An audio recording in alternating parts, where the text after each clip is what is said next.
संसद में अमित शाह के बयान से शुरू हुआ आम्बेडकर विवाद बीजेपी के लिए बड़ी चुनौती बन चुका है। निकल पाना हो रहा है मुश्किल। कांग्रेस सहित पूरे विपक्ष ने बीजेपी को घेर लिया है और मुसीबत की इस घड़ी में बीजेपी को एनडीए की याद आई है। बीजेपी आम्बेडकर विवाद से निकलना चाहती है, लेकिन कांग्रेस और विपक्ष को काउंटर करना मुश्किल होता जा रहा है। नमस्कार, आप देख रहे हैं न्यूज कॉल 24। मैं हूं आपके साथ सुशील गिरीश। न्यूज कॉल 24 के खास प्रोग्राम प्राइम अपडेट में आपका स्वागत है। वीडियो में आखिरी तक बने रहिए। आम्बेडकर विवाद बीजेपी को बुरी तरह से परेशान कर रहा है। बीजेपी को उम्मीद थी कि अमित शाह की प्रेस कॉन्फ्रेंस के साथ ही विवाद खत्म हो जाएगा, लेकिन वो गहराता ही जा रहा है। बीजेपी को लगा कि कांग्रेस तो इंडिया ब्लॉक में पहले से ही अकेली पड़ चुकी है, भला कहां तक आम्बेडकर विवाद को हवा दे पाएगी। इसलिए अमित शाह और दूसरे बीजेपी नेताओं ने आम्बेडकर के नाम पर ही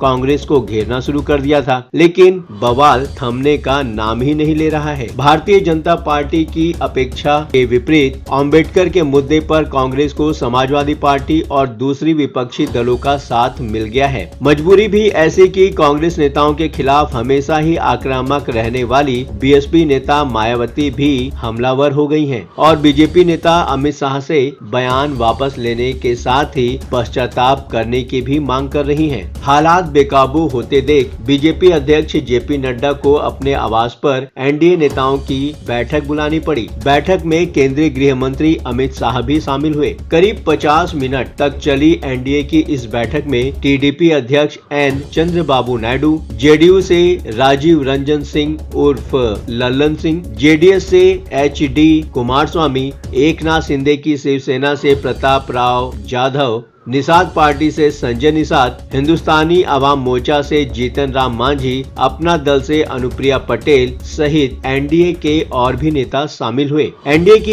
इस अति महत्वपूर्ण बैठक में बीजेपी की तरफ से सहयोगी दलों को कांग्रेस के फेक नैरेटिव में न उलझने की सलाह दी गई और आने वाले दिनों में बेहतर सहयोग और समन्वय पर गंभीर चर्चा हुई। अम्बेडकर विवाद ऐसे वक्त हो रहा है जब दिल्ली में विधानसभा के चुनाव होने हैं और उसके बाद बिहार की बारी है। बिहार चुनाव से पहले बीजेपी को नीतीश कुमार की पैंतरेबाजी अलग ही परेशान कर रही है। फिर भी बीजेपी नेता अमित शाह की सहयोगी दलों के नेताओं को समझाइश है कि कांग्रेस की तरफ से उठाए गए मुद्दों पर भड़कने की जरूरत नहीं है, बल्कि काम करते रहना है और सकारात्मक तरीके से आगे बढ़ने पर ही फोकस रहना चाहिए। एनडीए की बैठक में अमित शाह ने दोहराया कि कैसे कांग्रेस और उसकी सरकारें संविधान का उल्लंघन करती रही हैं, इसलिए कांग्रेस की तरफ से जिन मुद्दों पर उलझाने के प्रयास हो रहे हैं उसमें फंसने की जरूरत नहीं है। बैठक में ये भी तय हुआ कि अम्बेडकर के मुद्दे पर कांग्रेस की मंशा को काउंटर करने के लिए अलग अलग ग्रुप बनाए जाएंगे जो लगातार संपर्क में रहेंगे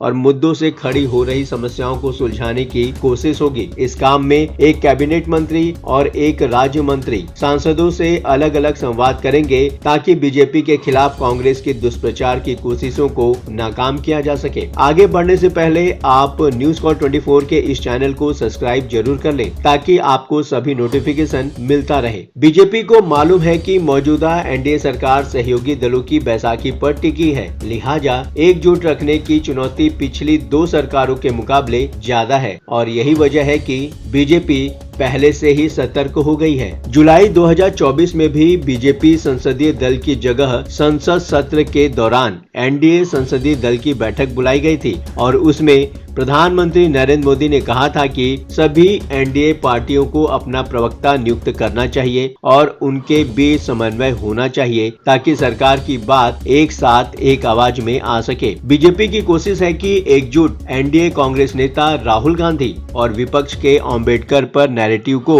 हर हाल में काउंटर किया जाए और राजनीतिक विरोधियों को ही कटघरे में खड़ा करने का प्रयास हो। लेकिन बीजेपी की ऐसी मुहिम तब तक कामयाब नहीं हो सकती जब तक कांग्रेस को किसी और मुद्दे पर बचाव की मुद्रा में न ला दिया जाए। बीजेपी की तरफ से ही ऐसी कोशिशें अक्सर होती हैं और सफलता भी मिलती है। हाल ही में जब प्रियंका गांधी अलग अलग बैग लेकर संसद जाने लगी थी तो बीजेपी की तरफ से उनको 1884 के दंगे को दर्शाता एक बैग गिफ्ट किया गया था। हालांकि संसद सत्र ही खत्म हो गया। पहले भी जब कांग्रेस की तरफ से 2020 में दिल्ली दंगे को लेकर बीजेपी को घेरने की कोशिश हुई तो बीजेपी नेताओं ने 1984 के दिल्ली दंगों की याद दिलाकर हमले की धार कमजोर कर दी थी। गनीमत है कि अम्बेडकर विवाद से पहले महाराष्ट्र, हरियाणा और झारखंड के विधानसभा चुनाव खत्म हो चुके हैं, लेकिन बीजेपी को नुकसान तो दिल्ली और बिहार चुनाव में भी हो सकता है। ऐसे में बीजेपी को जल्द से जल्द अम्बेडकर विवाद से निजात पानी होगी। अम्बेडकर विवाद से छुटकारा पाने के लिए बीजेपी में नया